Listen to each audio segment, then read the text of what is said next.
College is probably one of the biggest scams out there, ending up with $100,000, $150,000, $200,000 in debt without a job.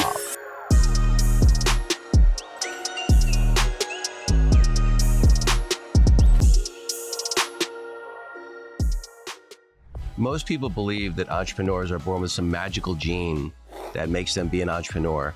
What if I told you over 70% of entrepreneurs do so out of necessity, not some instinctual drive to become an entrepreneur? Now, to be honest, my thinking about this has shifted over time. People all the time will say, oh, I'm not a morning person. At the end of the day, I was not a morning person, at least not a morning person. You can become whatever you want. And the part that people misunderstand is being an entrepreneur is a lot more of a decision than it is anything else. I would say there are some people that are wired in such a way that they're so risk averse that entrepreneurship is probably not in the cards for them. But that's not the vast majority of people. The vast majority of people, it's a choice.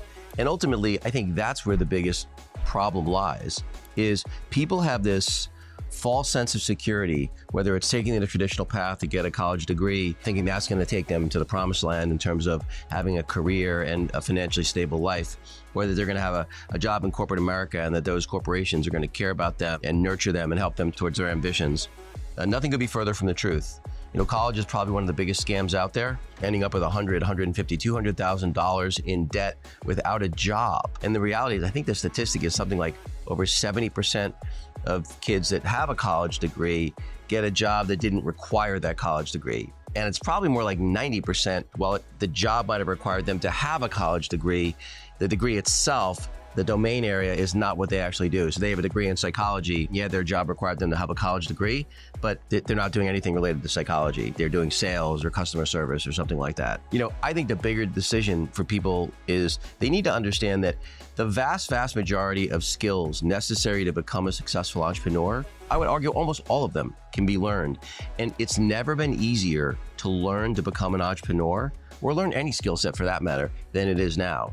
The combination of, YouTube University, where you can learn just about anything, and AI, having that as a guidepost, whether it's you want to write your first book, you want to create a course, you want to learn a skill, anything you can imagine. AI is an accelerant to pretty much anything you want to do. And so now really what it comes down to is, I would say, the curiosity and the humility are probably the most important ingredients. And I would argue, maybe with the exception of curiosity, kind of that growth mindset. And I don't know, maybe even that could be learned. I definitely have seen people become more curious and more growth oriented based on people around them. But if you identify that you have those three things, then it's a choice. I had two co-founders on my podcast yesterday, great guys. They have this franchise called Sweat 440, coolest fitness studio concept I've ever used. I used it when I was living in Miami, hoping to open one up here in Scottsdale so I can use it here. And these two guys were basically personal trainers. They didn't have any entrepreneurial experience, and they're building what I think will end up being $1 billion value business. They'll have over 100 locations open, I think within a year and a half, 500 within 5 years, and 1,000 within 10 years. And these guys had no entrepreneurial background. They learned by doing. And at the end of the day, that's really what it comes down to, is you've got to have a plan. You've got to have a concept. And by the way, the idea that you think you want to execute on, don't worry about trying to find the perfect idea. I'll take a mediocre idea, really well executed, over an amazing idea, executed mediocre, all day long. So find an idea that you like, not even love. I would argue that if you fall in love with your idea too much, it makes it a little bit harder to be objective about it. It's kind of like, no one wants to think their baby's ugly. No one wants to think that their brilliant business idea that they're in love with is a bad idea. But if it's just an idea you like, you don't mind making adjustments and modifications to it. Find an idea that you like, and then really put in the time to make sure that either people that are on your team or that yourself have the skills necessary to be able to execute against that, and that you go into it with a really thoughtful plan, thoughtful financial model, understanding what the unit economics are going to look like, understanding how much capital you're going to need to get to break even, having a board of directors that can help guide you and identify when you're going down the wrong path.